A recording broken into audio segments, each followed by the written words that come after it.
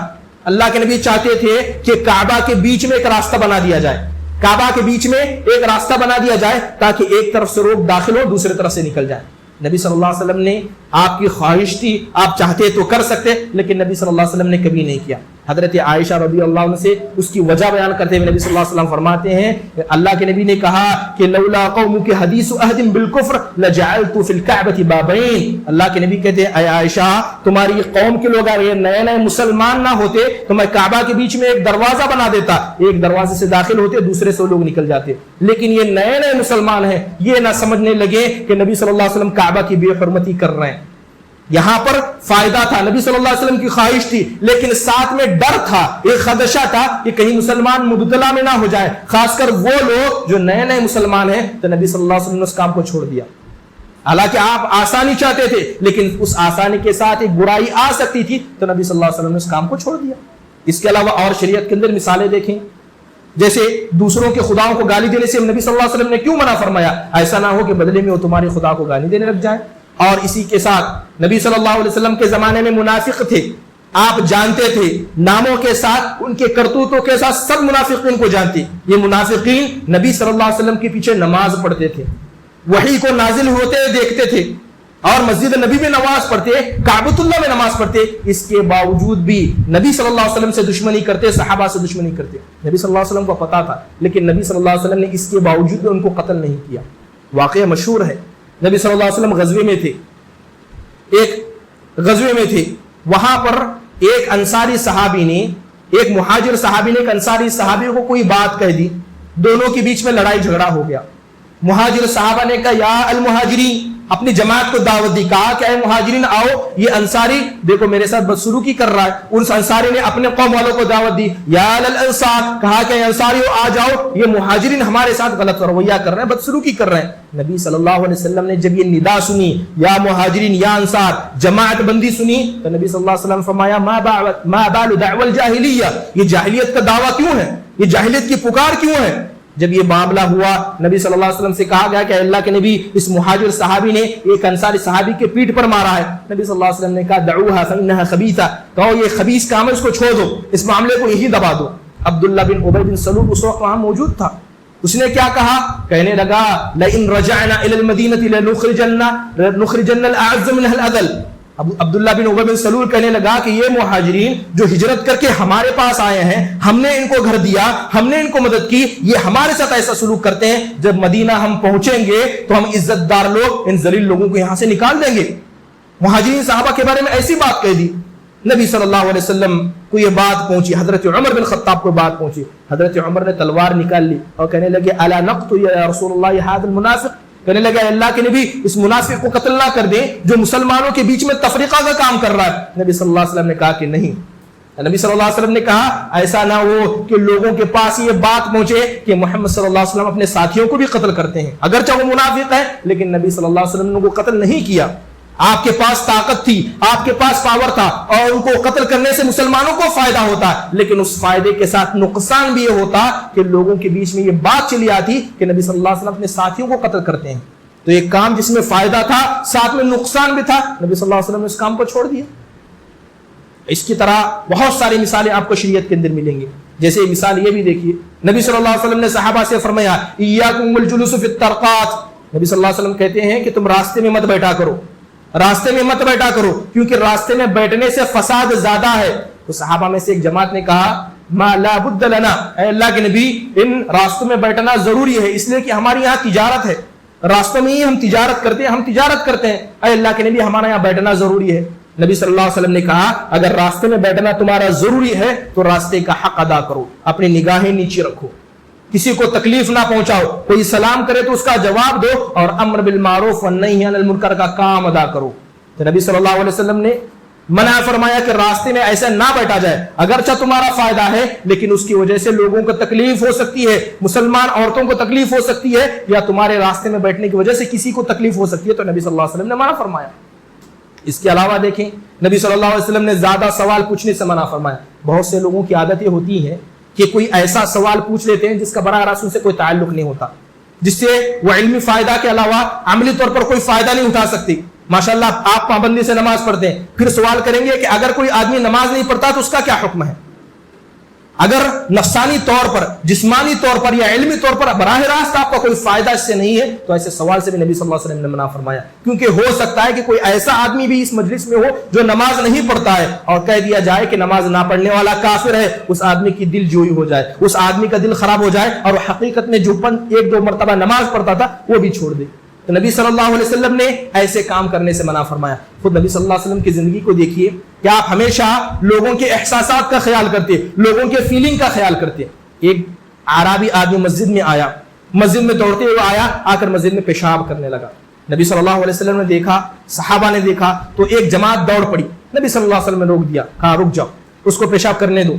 صحابہ کرام چاہتے تو اسے اچھی طرح پیٹ دیتے, مار دیتے, کیونکہ اس نے غلط کام کیا اور غلط کام کو مسجد میں انجام دے رہا تھا. نبی صلی اللہ علیہ وسلم نے روک دیا. جب وہ اعرابی پیشاب سے فارغ ہوا تو نبی صلی اللہ علیہ وسلم نے اسے بلایا اور کہا کہ ان هذه المساجد لا تصلح لهذا, یہ اللہ کے گھر ہیں, یہاں مسجد ہے, یہاں سجدہ کیا جاتا ہے, ان کاموں کے لیے مسجد نہیں بنائی گئی ہیں, لہذا ایسا کام کبھی مت کرنا. سارے صحابہ مارے غصے کے اس آدمی کو دیکھ رہے تھے. تو جب اس آدمی نے نبی صلی اللہ علیہ وسلم کا معاملہ دیکھا, صحابہ کا معاملہ ادا کیا, آپ علیہ الصلوۃ والسلام کے اوپر ہاتھ رکھتے ہوئے کہا اے اللہ تبارک و تعالیٰ تو مجھ پر رحم فرمانا, نبی صلی اللہ علیہ وسلم پر رحم فرمانا, اس کے علاوہ کسی پر رحم فرمانا. تو یہ نبی صلی اللہ علیہ وسلم کا اسلوب تھا. اگر آپ چاہتے تو اس آدمی کو قتل بھی کروا دیتے, لیکن اس کو قتل کرنے سے جو نقصان ہوتا, اور نقصان یہ ہوتا کہ ایک آدمی مسلمانوں میں سے شہید کر دیا جاتا, اور فائدہ یہ ہوتا کہ لوگ آئندہ ایسی کوئی بھی حرکت نہ کرتے. لیکن نبی صلی اللہ علیہ وسلم کے سامنے جب فائدہ نقصان دونوں چیزیں تھی تو اس نقصان کو دیکھتے ہوئے نبی صلی اللہ علیہ وسلم نے اسے قتل نہیں کروایا. نبی صلی اللہ علیہ وسلم نے بڑے پیارے انداز سے فرمایا. تو یہ نبی صلی اللہ علیہ وسلم کا اسلوب تھا.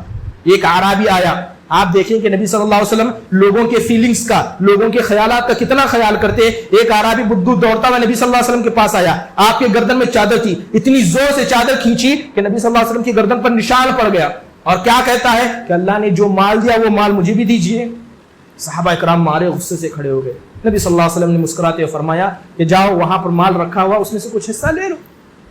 نبی صلی اللہ علیہ وسلم کا یہ اسلوب تھا. آپ جانتے تھے کہ وہ آپ کے ساتھ بدتمیزی کرنے کے ارادے سے نہیں آیا تھا, لیکن آپ کی عزت کرنا اسے پتا نہیں تھا, کیونکہ بدو اعرابی تھا. تو نبی صلی اللہ علیہ وسلم نے معاف فرما دیا. تو یہ اسلوب تھا, فیلنگز کا خیال کرنا, اور خاص کر کوئی ایسا کام آپ کے سامنے ہو جس میں ثواب بھی ہے اور اس میں نقصان بھی ہے, تو اگر نقصان ذرہ برابر بھی ہے تو اس کام کو چھوڑ دینا زیادہ افضل ہے. اگر اس کی زندہ مثالیں دیکھیں تو ہماری زندگی میں بہت ساری مثالیں دیکھی جا سکتی. آپ کے بہت سارے دوست ہوں گے, کسی دوست نے آپ کو دعوت دی, آپ وہاں جائیں گے تو ہو سکتا ہے کہ اس کے ساتھ بیٹھنے سے سوائے غلط باتوں کی اور کوئی بات آپ کے سامنے نہیں آ سکتی, تو وہاں پر آپ کا نہ جانا زیادہ بہتر ہے. کسی شخص کے ساتھ آپ تجارت کرنا چاہ رہے ہیں, 99% اس کی تجارت حلال کی ہے, لیکن 1% اس میں سود کا شائبہ ہے, ایسے کام سے بچنا زیادہ افضل ہے. گورنمنٹ نوکری کسی کو مل گئی جبکہ اس آدمی کو اس کی ضرورت نہیں تھی, پتا ہے کہ بینک میں نوکری ہے, وہاں سودی کاروبار کیا جاتا ہے, لیکن اس جاب کو چھوڑنے کے بعد بھی اس آدمی کے اندر اتنی طاقت ہے کہ وہ اپنے اہل خانہ کو پال سکتا ہے, تو اس جاب کو چھوڑنا یہ زیادہ بہتر ہے.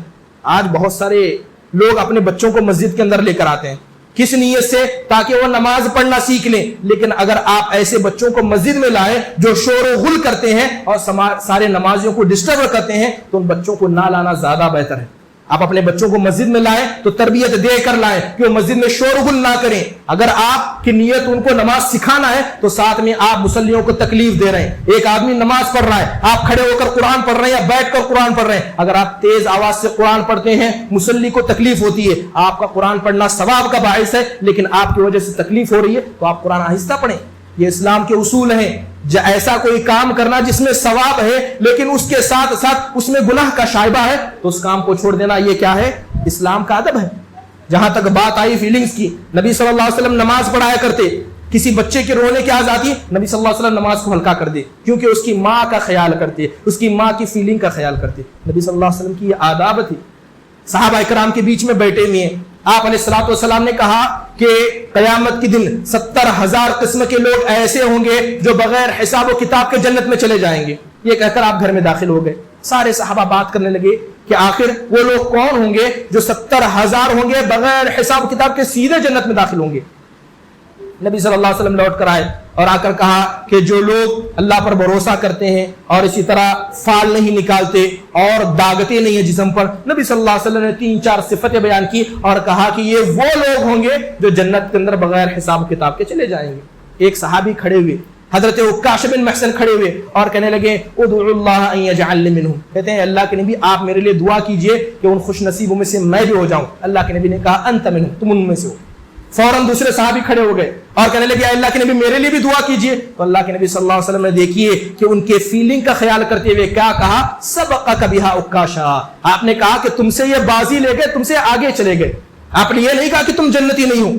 آپ صلی اللہ علیہ وسلم نے کہا کہ تم سے پہلے بازی لے گئے. یہ جو ہے یہ انعام صرف ایک آدمی کے لیے تھا, یہ لے گئے. حالانکہ تم بھی جنتی تھے, تم بھی جنتی تھے, سب جنتی تھے, لیکن یہ آدمی بازی لے گیا. نبی صلی اللہ علیہ وسلم کا اسلوب تھا. نبی صلی اللہ علیہ وسلم اس طرح فیلنگ کا خیال کیا کرتے. 2 ہٹے کٹے نوجوان نبی صلی اللہ علیہ وسلم کے پاس آئے. حجۃ الوداع کا موقع تھا, جسم پر اچھا کپڑا پہنے نبی صلی اللہ علیہ وسلم صدقات بانٹ رہے تھے. ان لوگوں نے آ کر نبی صلی اللہ علیہ وسلم کے سامنے کھڑے ہوئے اور صدقہ مانگنے لگے. آپ صلی اللہ علیہ وسلم نے اوپر سے نیچے تک دیکھا, ہٹے کٹے نوجوان ہیں. آپ صلی اللہ علیہ وسلم نے کہا اگر تم چاہتے ہو تو یہ سارا مال میں دینے کے لیے تیار ہوں, لیکن جان لو کہ اس مال میں کسی فقیر کا نہ کوئی حصہ ہے اور نہ ہی کسی ہٹے کٹے نوجوان کا جو کمانے کی طاقت رکھتا ہے اس کا اس میں حصہ نہیں ہے, لیکن پھر بھی چاہتے ہو تو لے جاؤ. دونوں نوجوان پیچھے ہٹ گئے. یہ نبی صلی اللہ علیہ وسلم کا اسلوب تھا. عبداللہ بن ابی بن سلول مر جاتا ہے. ان کے بیٹے حضرت عبداللہ جو مومن تھے, مسلمان تھے, نبی صلی اللہ علیہ وسلم کے پاس دوڑتے ہوئے آتے ہیں اور کہتے ہیں اللہ کے نبی میرا باپ مر گیا ہے, آپ اپنی قمیص مجھے دے دیجئے, ہو سکتا ہے کہ اللہ تبارک و تعالیٰ اسی وجہ سے میرے باپ پر عذاب کو ہلکا کر دے. نبی صلی اللہ علیہ وسلم نے فوراً نکال کر دے دیا. کچھ دیر ہوا, حضرت عبداللہ پھر دوڑتے ہوئے آئے. نبی صلی اللہ علیہ وسلم کو پتا تھا کہ یہ منافقین کا سردار ان کا باپ ہے, لیکن نبی صلی اللہ علیہ وسلم ان کے فیلنگ کا خیال کر رہے تھے. آ کر کہتے ہیں اللہ کے نبی آپ آئیے جنازے کی نماز پڑھائیے. اللہ کے نبی صلی اللہ علیہ وسلم اٹھ گئے. حضرت عمر نے آپ کا کپڑا پکڑ لیا, کہنے لگے اللہ کے نبی اللہ تعالیٰ نے تو منع کیا کہ آپ کسی منافق کی نماز جنازہ نہ پڑھائیں. تو نبی صلی اللہ علیہ وسلم نے کہا کہ اللہ تبارک و تعالیٰ نے تو مجھے چوائس دی ہے, اختیار دیا ہے, استغفر لهم او لا تستغفر لهم وان تستغفر لهم 70 مرہ فلن یغفر اللہ لهم. آپ ان کی جنازہ نمازہ پڑھیے, آپ ان کی مغفرت مانگیے یا نہ مانگیے, اگر 70 مرتبہ بھی آپ مانگیں گے تو اللہ انہیں معاف کرنے والا نہیں ہے. اللہ نے مجھے آپشن دیا ہے. حضرت عبداللہ کا خیال کرتے ہوئے آپ نماز جنازہ پڑھانے کے لیے چلے گئے اور آپ نے کہا کہ اگر مجھے 71 مرتبہ بھی پڑھانا پڑے تب بھی میں نماز پڑھاؤں گا. یہ کس کے لیے کیا؟ حضرت عبداللہ, اس آدمی کے لیے جس کا باپ منافقوں کا سردار تھا, لیکن نبی صلی اللہ علیہ وسلم نے اس مومن بندے کا خیال کیا. تو یہ نبی صلی اللہ علیہ وسلم کی تعلیمات تھی. اگر ایسا کوئی کام آپ کر رہے ہیں جس میں اچھائی بھی ہے برائی بھی ہے تو اس برائی کو مقدم کرتے ہوئے اس کام کو چھوڑ دینا اور مسلمانوں کے احساسات کا خیال کرنا, یہ ہمارے اسلام کا, ہمارے دین کا اہم فریضہ ہے. اب دیکھا گیا کہ کورونا کی وبا ہمارے بیچ میں پھیل گئی. بہت سارے لوگ جن کو کھانسی سردی تھی یا بزرگ حضرات تھے ان کو منع کر دیا کہ آپ مسجد میں نہ آئیں, کیونکہ اگر ایک آدمی ایسی بیماری کو لے آتا ہے تو اس کی وجہ سے ایک بڑی جماعت متاثر ہو سکتی ہے. تو آپ بتائیں کہ آپ کا مسجد میں نماز ادا کرنا یہ زیادہ ثواب والا ہے کہ مسلمانوں کو بیماری میں مبتلا کرنا یہ زیادہ گناہ کا باعث ہے؟ خود سوچیں. اگر مسجدوں میں آنے سے منع کر دیا گیا تو مسجد میں نہ آئیں, کیونکہ اس سے مسلمانوں کی حفاظت ہوتی ہے. کسی مسلمان کو ادنا بھی آپ تکلیف پہنچاتے ہیں یہ اللہ تبارک و تعالیٰ کے نزدیک بڑی عظیم چیز ہے. کسی مسلمان کا حق مارتے ہیں تو یہ بھی اللہ تبارک و تعالیٰ کے نزدیک بڑی عظیم چیز ہے. امام احمد نے ایک روایت نقل کی، آپ فرماتے ہیں، آپ علیہ الصلوۃ والسلام کہتے ہیں کہ اگر کوئی مومن کسی مومن کا حق مارتا ہے قسم کھا کے کسی مسلمان بھائی کا حق مارتا ہے تو اللہ ایسے آدمی پر جہنم کو واجب کر دیتا ہے اور جنت کو حرام کر دیتا ہے۔ صحابی رسول کہتے ہیں وَلَوْ كَانَ شَيْءٌ يَسِيرًا، اے اللہ کے نبی اگر چھوٹی چیزیں کیوں نہ ہو، اللہ کے نبی فرماتے وَلَوْ كَانَ قَضْبًا مِّنْ أَرَاكَ، اگر چاہے ایک چھوٹے مسواک کے ٹکڑے کے خاطر بھی اگر کسی نے کسی مسلمان کا حق مارا قسم کھا کے تو اللہ ایسے آدمی کو جہنم میں ڈالے گا اور جنت کو اس آدمی پر حرام کر دے گا۔ یہ سارے تعلیمات ہمارے سامنے ہیں، کس لیے؟ تاکہ ہم ایک دوسرے کی عزت کرنا سیکھ لیں اور ایسے کام نہ کریں جس میں کسی اور کا نقصان ہے۔ اب کہا جاتا تھا کہ جب آپ مسجد میں آئیں تو ڈسٹینس کے ساتھ، فاصلے کے ساتھ کھڑے ہو جائیں۔ بہت سارے لوگ اعتراض کرتے ہیں کہ اللہ نے بیماری دی ہے تو اللہ موت دینے والا ہے۔ موت آپ کے اکیلے کی نہیں ہے یا نقصان آپ کے اکیلے کا نہیں ہے۔ اگر آپ بیماری کے ساتھ کسی ایسی مجلس میں آ جاتے ہیں تو وہاں بہت سارے لوگ متاثر ہو سکتے ہیں۔ کسی کا حق ماننے پر نبی صلی اللہ علیہ وسلم نے جہنمی قرار دیا، تو کسی ایک ایسے آدمی کو بیماری میں مبتلا کرنا جس کا سبب موت ہو سکتی ہے، یہ تو اور بھی گناہ کا کام ہے۔ حضرت عمر بن خطاب کے بارے میں آتا ہے کہ حضرت عمر نے کعبۃ اللہ کے اندر طواف کرتے ہوئے ایک عورت کو دیکھ لیا جو کوڑ کی مریض تھی، مجذومی تھی، تو حضرت عمر کہتے ہیں یا امۃ اللہ لا تؤذی الناس، حضرت عمر کہتے ہیں اے اللہ کی بندی تم لوگوں کو تکلیف مت پہنچاؤ، جاؤ اپنے گھر میں رہو، تمہارا حج زکات، تمہارا حج کرنا ضروری ہے، میں جانتا ہوں واجب ہے، لیکن اس کی وجہ سے مسلمانوں کو تکلیف ہے، تمہارے پاس کوڑ کا مریض ہے جو ایک متعدی بیماری ہے، کسی اور کو پھیل سکتی ہے، تم جاؤ لوگوں کو تکلیف نہ دو۔ وہ عورت فوراً لوٹ کر چلی گئی۔ جب حضرت عمر کا انتقال ہو گیا، ایک آدمی آ کر کہتا ہے کہ جس آدمی نے تم کو حج سے منع کیا تھا وہ تو چلا گیا، جاؤ آپ دوبارہ حج کر لو۔ تو عورت کہتی ہے کہ میں نے اس آدمی کی بات، امیر المؤمنین حضرت عمر بن خطاب کی بات اس لیے نہیں مانی کیونکہ وہ زندہ تھے اور مر جائے تو ان کی نافرمانی کروں، میں نے ان کی بات اس لیے مانی کہ انہوں نے مجھ سے درست بات کہی تھی۔ تو ایسا کام کرنا جس میں مسلمانوں کو ایذا ہو، مسلمانوں کو تکلیف ہو، ایسے ہر کام سے بچنا چاہیے۔ اگر آپ اپنی زندگی میں دیکھیں، بہت سے لوگ اپنے گھروں میں ٹی وی رکھتے ہیں اور جب اسے پوچھا جاتا ہے کہ کام کیوں کرتے ہیں، ان ٹی ویوں کا استعمال کیوں کرتے ہیں، تو کہتے ہیں کہ ہم اس سے نیوز دیکھتے ہیں، ہم اس سے بیانات سنتے ہیں۔ اس کے علاوہ اس کا دوسرا پہلو دیکھیں، اس کی وجہ سے گھر میں عورتیں ڈیلی سوپ نہیں دیکھنا چھوڑتی، فلمیں دیکھی جاتی ہیں۔ ایک کام جس میں ثواب بھی ہے گناہ بھی ہے، تو کرنا کیا چاہیے؟ جب گناہ ذرہ برابر اس کام کو چھوڑ دینا چاہیے۔ چھوٹے چھوٹے بچوں کے ہاتھوں میں موبائل تھما دیے جاتے ہیں، یوٹیوب کھول کر وہ دیکھنے لگتے ہیں۔ آج تو مسئلہ اور ماحول ایسا ہے کہ یوٹیوب دیکھنا کوئی برائی نہیں ہے، لوگ ایک دوسرے کے سامنے بیٹھ کر یوٹیوب دیکھتے ہیں، جبکہ جانتے ہیں کہ اس میں ایسی عورتیں ہوتی ہیں جن کا دیکھنا آپ کے لیے درست نہیں ہے، حرام کا یہ چیزیں ہیں، لیکن پھر بھی لوگ آرام سے استعمال کرتے ہیں۔ اس کی وجہ یہ ہے کہ اللہ تبارک و تعالیٰ کا ڈر ہمارے یہاں ختم ہو گیا۔ ہم سمجھتے ہیں نماز پڑھ لیے، برے کام کر لیے، تب بھی اللہ معاف کرنے والا ہے۔ شاعر کہتا ہے کہ تصل الذنوب الی الذنوب وترتجی، شعر بڑا ہے، شاعر کہتا ہے کہ تم گناہ پر گناہ کرتے ہو اور سمجھتے ہو کہ اللہ جنت میں بلند درجہ عطا فرمائے گا، کیا آپ بھول گئے کہ حضرت آدم کی صرف ایک غلطی کی وجہ سے اللہ نے جنت سے اتار دیا تھا، اور تم دن بدن گناہ کر کے جنت کے امیدوار ہو۔ اللہ تبارک و تعالیٰ سے ڈرو، فاتقوا اللہ ما استطعتم، جتنا ہو اللہ تبارک و تعالیٰ سے ڈرو۔ اللہ تبارک و تعالیٰ ہمارے اندر تقویٰ عطا فرمائے، اور ہر وہ کام جس سے مسلمانوں کو ادنا بھی تکلیف ہوتی ہو، اللہ اس کام سے ہمیں بچنے کی توفیق نصیب فرمائے۔ آمین۔ وآخر دعوانا الحمد للہ رب العالمین۔